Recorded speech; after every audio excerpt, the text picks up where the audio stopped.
friends, and welcome back to another episode of Superhero Saturday, where we talk about the arts of superheroes, storytelling, and so much more. My name is Annie, and this week I'm going to give you possibly the most controversial advice that I've given so far. I've hinted at it a couple of times, I've beaten around the bush, I've hemmed and hawed with the best of them, but here it is. I believe that originality is overrated. Who do you think you're talking to, man? I'm a complete original. I have to be if I ever want people to read my stuff. Ugh, come on, dude. This is one of those things that I believe 100%, and I will not be swayed. Often one of the first things that people look for when discovering something new, whether it's a TV show, a book series, a movie, a novel, even a business or a product, is what makes it different than everything else. And that's fine. That's not the thing that I have a problem with. What bothers me is when people are working on their own projects and they're either desperately searching for that one idea that nobody has ever thought of before, or they believe wholeheartedly that their work is 100% grade A unique. Because if it's the first thing, then you're probably never going to find it, and if it's the second thing, then you're just fooling yourself. Either way, you're not understanding what it is you're truly after. The word original literally means like nothing else. It means unique, it means new, it means never before seen. And honestly, unless you are directly copying something, whatever you make is going to be, by definition, original. Nobody in the history of space and time has ever stood directly in your shoes, has never read what you've read, listened to what you've listened, watched what you've watched, seen what you've seen. Forget 1 in a million, or 1 in a billion, or even 1 in 100 billion.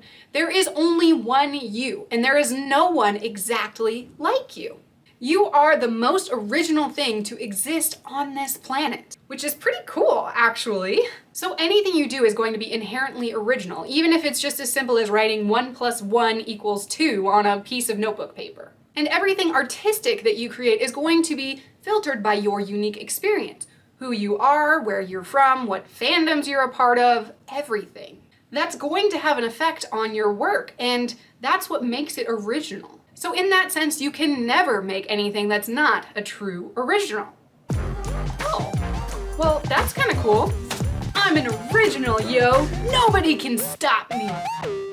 We're not stopping there, though.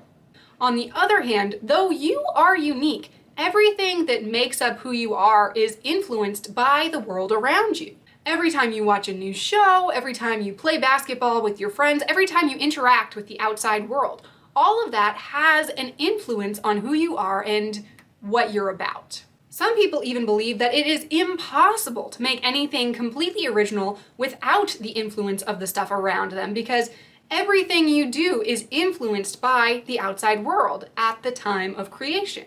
Anything we make is at least based on what has come before us. If it's a painting and you're using acrylic on canvas to create some kind of two-dimensional impression of something, then hello, that medium's been around for a long time and it's not anything new.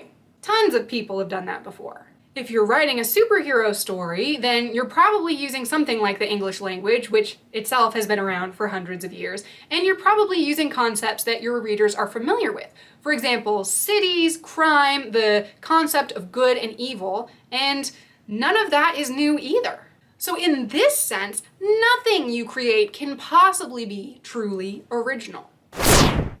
What? Well then which is it, you weirdo? Am I original or am I not? Again, it's kind of both. This is what makes the pursuit of originality in art such a futile effort. The thing you're searching for isn't some crazy concept that exists only outside of the realm of human experience. What you're actually looking for is something novel, something with an element of newness or unconventionality. If you try to pitch something completely original to somebody and say, hey, look at this new art piece I made, it's a piece of cake covered in slime, you're probably gonna get a lot of confused looks. That's why we typically start with something that's familiar, like the concept of a sitcom, and then we sprinkle just a little bit of something different in there, like retirees from the future. That actually sounds like it would be really funny. You see, you don't have to completely reinvent your genre to create something that has a little bit of that newness. In fact, I think that the easiest way to get that sense of originality that people are looking for is by taking a couple of really random elements and mashing them together and see what comes out. Like futuristic fantasy food. There we go. And that's an original idea. Or how about a cyberpunk farmer's daughter, but make it a comedy? That's weird, but at least it's different. Or how about a dramatic opera set in space, but minus the music? Oh wait, that's just Star Wars.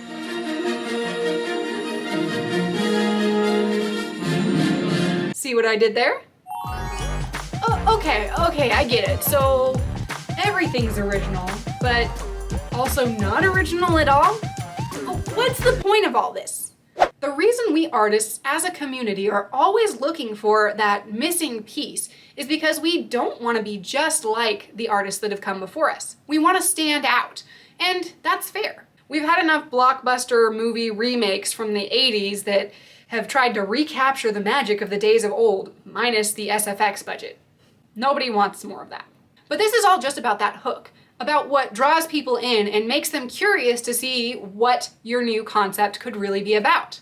The thing that actually makes a piece of art stand the test of time is the skill that is shown put into that new piece of art. It's what it takes that turns a concept from good to great. That's what will really stand out in people's minds and get them to recommend it to their friends. For example, I've read and heard of fan fiction that is light years better than the quote-unquote original works, because these fan fiction authors love those original works and they want to give it that respect that it deserves, but they want to do it more. And they want to do it the only way they know how, their way, which inherently is original. And these fan fiction writers can practice and hone their skills on this other work and get to a level that many authors just never reach because they're putting the time in and honing their craft on something that they love.